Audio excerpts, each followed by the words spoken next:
Good morning, everyone. I just admiring this coral bark Japanese maple. These top branches really have gotten nice and red. It's looking good.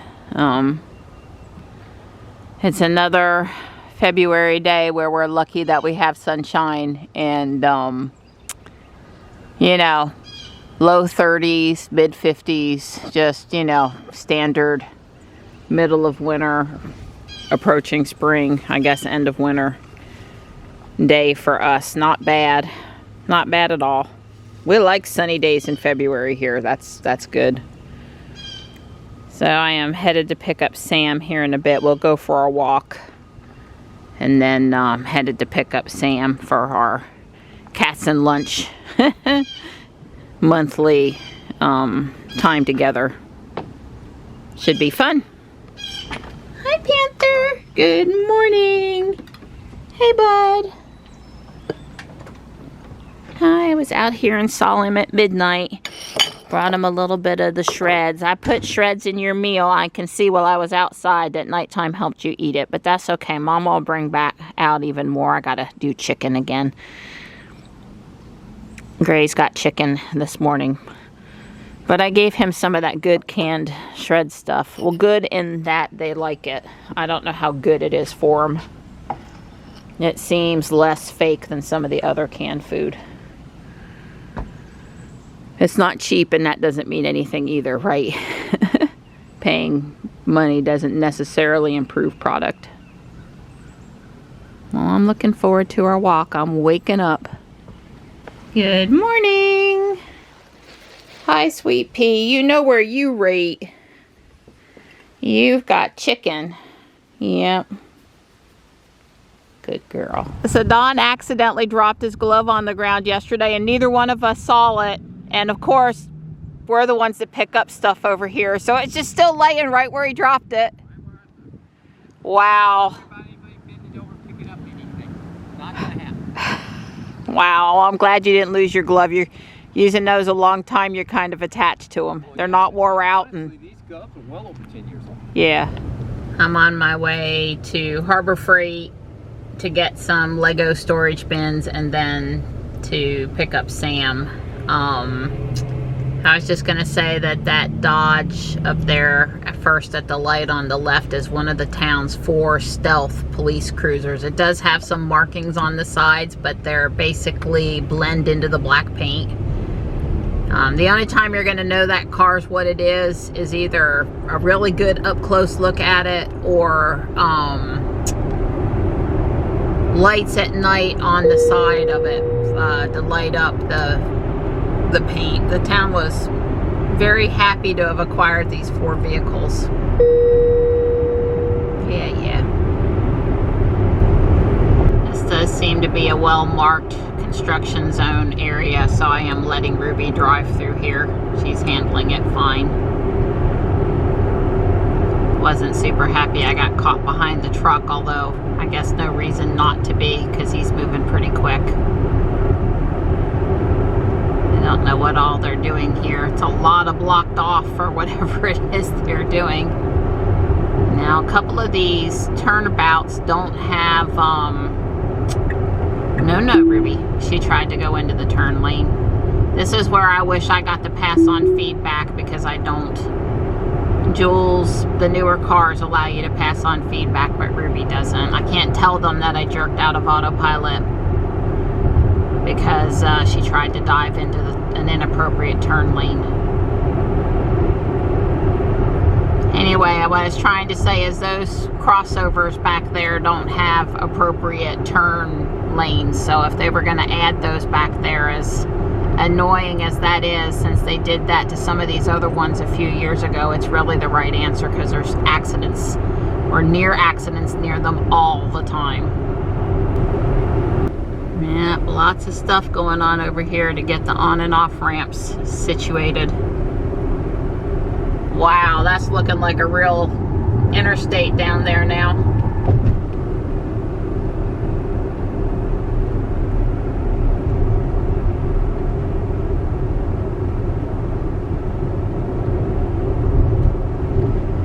I don't miss driving this road because of all of the construction. You know, back when I started driving on 401 north and south downtown to the school back in 2017, right after we got Ruby, it was sort of like wide open country except for a few big intersections, and it was not too bad. And wow, you can't say that anymore. I'm just really sensitive to all the construction zone. Left lanes closed, right lanes closed, left lanes closed. It's just, this 10 miles into Raleigh is just a disaster. Be bad, you know, 1 is okay, 2's not great, 5 is like, just get me out of here, that's too much construction zone. This is the 4th single lane merger since I left Fuquay. Number 4. I don't know what they would be doing here. They did stuff to this turn lane years ago too. I did see a couple of US or NC, I guess it was NC dot. It must have to do with drainage. I've seen a couple of spots where they've poured a cement slab where I guess water comes across the road and they're trying to handle drainage better.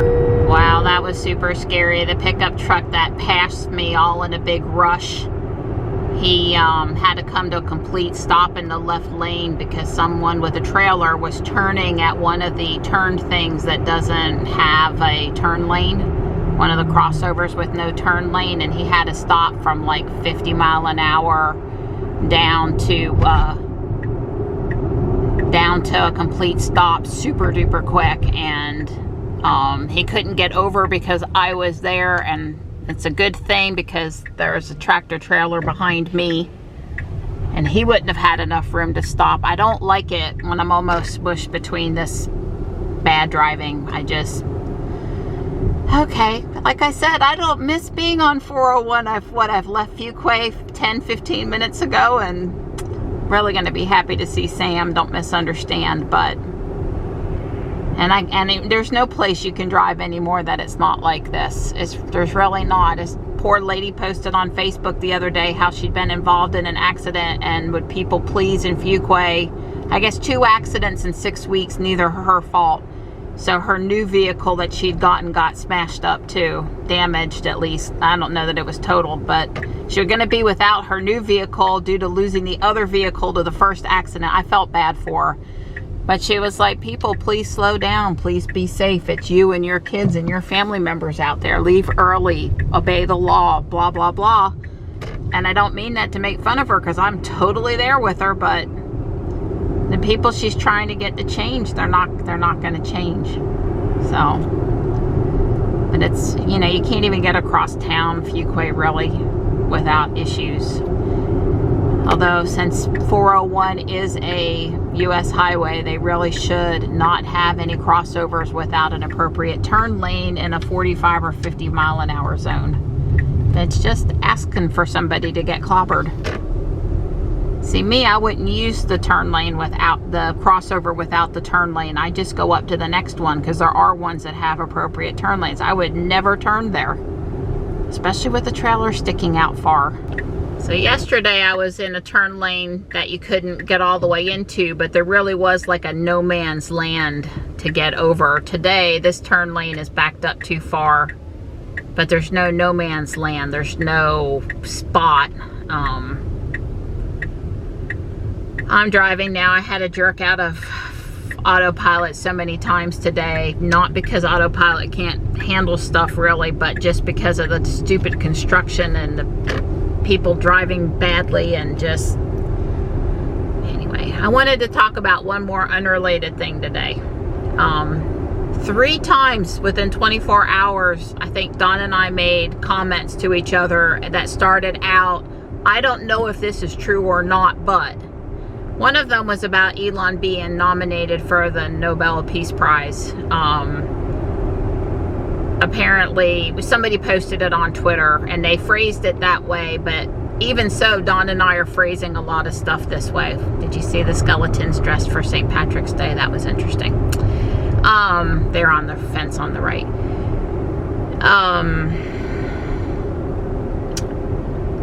You know, it's real. I've talked about this before with media, social media, news media, online newspaper, magazine, blog posts, Substack, any of these. Like, how do you pick who you believe, who do you know to believe, etc., etc.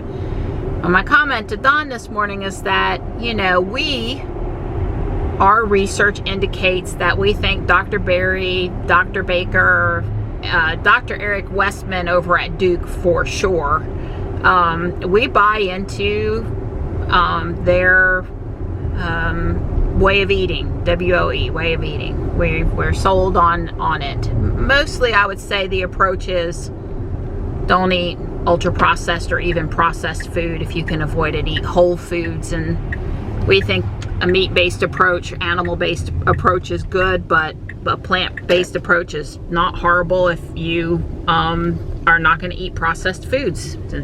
So anyway, and you know, believe that or not believe that, that's my post isn't, this comment is not about trying to get people to change their eating. But so all of those three that I mentioned, they do a lot of shorts on YouTube. So they have these long format videos. Dr. Berry, Dr. Westman, they often talk with people. They're on for over an hour. We tend to watch a lot of them when we're not watching Tesla videos. And you know, we tend to watch a lot of those. But then they put out these 30-second or 60-second shorts, and part of that is to try to reach people that won't watch the long format video. Part of that is to try to get people to go watch the long format video, an advertisement. Part of it is to pick the most important things that they're trying to convey that they feel is important to the people that watch them. And you know, since Don and I, want to hear what these people have to say, it's all good. But, you know, there's been a few shorts that have come on that I thought were absolutely horrible. Maybe not, maybe related to food, maybe not. And, you know, there's some things out there. But the point I'm going to make now that I sort of set this up is that there's really no way to know who's right. And those short format videos, they replay on repeat. And I'm talking about YouTube now, but you'll see the same thing. I think it's Reels on Facebook, and Snapchat's got a word for it. There's all this short-term stuff, you know, Twitter. They have, YouTube sort of started it, I think, with, you know, they started monetizing creators for doing shorts. I've never done one, but they started doing that because I guess creators wanted to make shorter content and still get some money for it. And YouTube and creators, they went in and thought this was a good thing. I'm sure it's mostly good for Google and YouTube. And a little bit maybe good for some creators. But it plays these things on repeat. It's the format of manipulative video content making. Like, I don't know. So, you know, you see the same thing over again. So somebody telling you, and this is just an example here, plant-based is the best, and they give 3 bullet points, and in 30 seconds or 60 seconds, there's no research study to go read, or you don't know what you're hearing. Same thing for carnivore diet stuff. And again, it's just an example, you know, that the comment that I made, I'm struggling here a little more than normal to try to get this out, but I made to Don is, I want a media outlet I can go to that has no videos and no pictures. I haven't been on Substack. Don has. Maybe Substack is more about these long form articles with appropriately cited research points. I don't know. I haven't been on Substack. Don's on Substack. He follows several climate people over there in particular. But I don't want the manipulation of photoshopped images that I don't know if they're real images or not. I don't want subliminal possible messages coming into me that are videos being shown over and over to manipulate propaganda, what I'm thinking. You know, they said, I read one time that, and I believe this, that the best way to get, you know, clicks is to raise emotion, which is why we have clickbait titles and certain things are said to whoever's base is listening to who. This is all the sides doing this.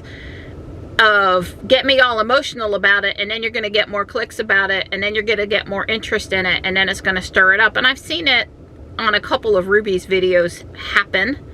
A word I used in the, I don't go out and research what words to put in my titles to try to make people feel compelled to watch the video. I do try to use words in titles that sometimes at least let people know what's in the video, maybe. Since the videos tend to cover so many topics, it's really hard to do that. Which thing do you pick? Mostly after 2,400 videos, I'm just happy I can come up with a title. But there's a lot of research that goes into it. You know, Kyle for the Out of Spec channel, when he started out, he was telling me tips he was reading about, you know, how to be successful on YouTube. There's nothing wrong with being successful. And those involve playing to certain analytics, whether they're good analytics or bad analytics, but playing to those. And I don't know, I want real words from real people, giving opinions that are clearly stated as opinions, or, you know, worded like, this study seems to convey that, and some bullet points for the study. I don't want flashy 30-second videos or memes. Memes is the other thing. You know, people, like, they'll get a meme and then they'll, you know, I guess for a person my age, they might be funny or they might be irritating, and I can kind of tell if that's a overgeneralization or a stereotype of something. But I really wonder about today's youth that didn't grow up with, you know, I grew up in a time where the internet was starting, wasn't in everybody's house yet, then grew into people's home. And because I worked in the tech field, I had it sooner than some, had a cell phone sooner than some, you know, these kind of things. But I had a life without it. Today's kids don't have a life without it. So I don't know that I mean, I'm struggling, and I feel like I have both age and pre-internet time to help me figure things out, and today's youth doesn't. So I don't know, all this content came out this year worrying about AI, and there's always been a concern since we've had Photoshop about Photoshop pictures, but they're more easily Photoshopped now. And there's always been, like, there was a picture Don saw on Twitter this morning, and it showed a police department in Georgia, supposedly, maybe, that had a bunch of people on the police department that were overweight, okay? And it really seemed disproportionate. You know, Homer Simpson did that stereotypical guy at the donut shop kind of a thing. I don't know. The photo, to me, it was Photoshopped. I don't know if it was Photoshopped, but it seemed Photoshopped to me. It was probably Photoshopped to me. It was trying to convey a point. I don't remember what the point was, and I'm not making, again, this is not about what it was. This is about these things that are. So I don't know. But anyway, it's pretty sad when Don and I are talking to each other, and multiple times a day is like, well, I don't know if this is true or not, but somebody said this. Right? I mean, and the people's motivations for content don't seem to be in check, and I don't know, it's a scary time for trying to understand which way is up, if you ask me, and I guess that's mostly what my point was. Now, this Harbor Freight is in a nicer looking fronted shopping center than most. This used to be, God, I think it was a Kroger grocery store over here. Lidl's down in on the end now. I don't know how popular Lidl is. I know Aldi, or if you follow, what is her name? Fifi? No, it's the nice German girl that makes the videos about living in America after coming from Germany and the differences and stuff. Fili, I think is a closer pronunciation. She'd have fun that my American pronunciation is not so great. Anyway, she talks about cool differences. Well, there's my 4 storage bins. I'll get Sam to help me carry them in when we get home. So we stopped over here at Right Meow, and that is a strawberry milk tea. Yep. And they had a cat head cake pop. We got one for Johnny. We're going to put it in the freezer. This is the one for Johnny. And then that way, if they have them when I bring Johnny over spring break, great. And if they don't, I think it's going to come out of the freezer. Thank you, Donnie. You're welcome, sweetheart. I got 4 storage bins. Well, hopefully the stickers are on the correct side. Oh, God, I thought the same thing. Please be loose under the plastic and not the time where the manufacturer has glued them.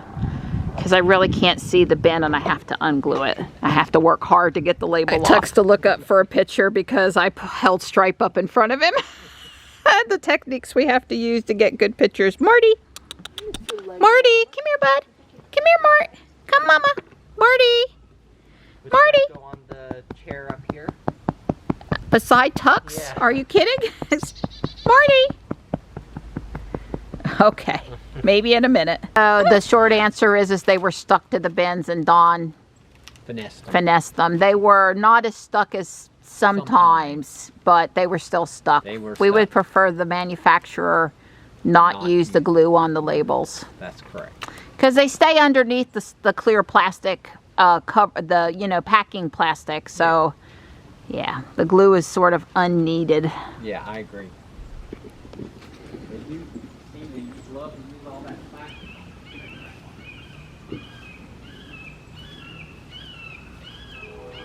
There's our hawk. Oh, there he goes. So I turned out onto Main Street and a white 3 went past, and then another car, and then a red Y went past, and then I got to come out onto Main Street. Whole convention this day. Yeah. I want to follow the Tesla. Wow, look at that hibachi. That looks so good. It is good. It is good. There's Easter stuff out now. Exciting. Well, we got some really good bargains. Sam got a nice shirt and a pair of pajama bottoms, and I got several things, and I got one thing for Johnny, and it was certainly good coming in. I hope Michelle and I will be back tomorrow. I can spend, there is no maximum amount of time I can spend in there. So I guess we have a couple new stores open in the shopping center, and the working crew seems to park up in this section, which means they're not coming and going much. And besides, it's just like a football field's worth of opening. I left Sam with the buggy. That way we don't have to carry it back. We just don't ever bring it out. Well, I've dropped Sam off and I'm on my way back to Fuquay now, and it's the same fun, busy out here this afternoon that it was this morning. Yep. And none of us is going anywhere too particularly fast right now.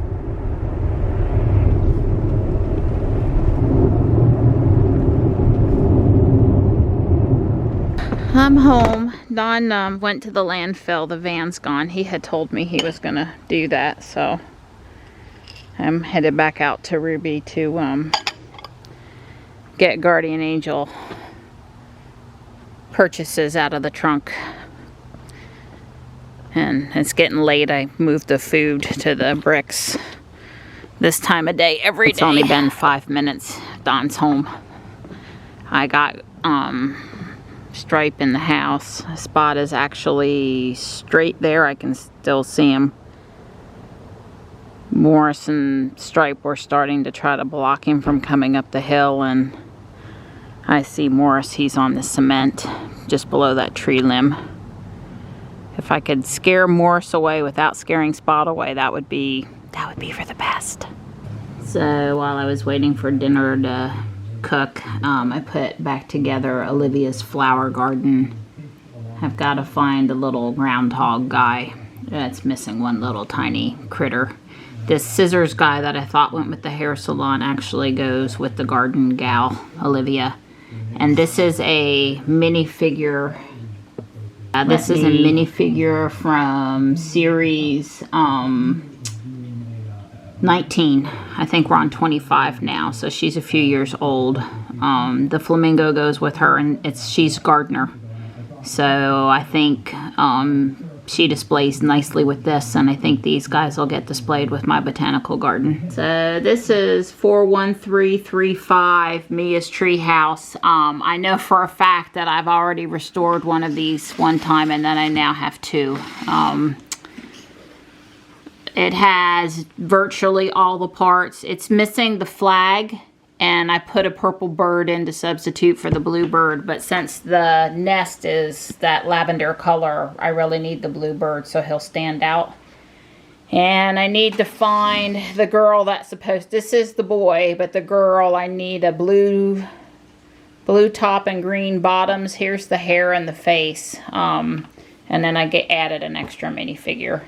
Lots of little doodad things in here. Treehouse kind of kid funs, you know, a little telescope and a shooter, Nerf shooter thing. And yeah, it's a pretty cool little set. It went back together quick because I had already collected all the parts I thought went to it. I'm getting down to not much left in that one bin I brought home from Guardian Angel that I haven't already restored into a set. So it takes less time to hunt them when there's not as much to hunt through.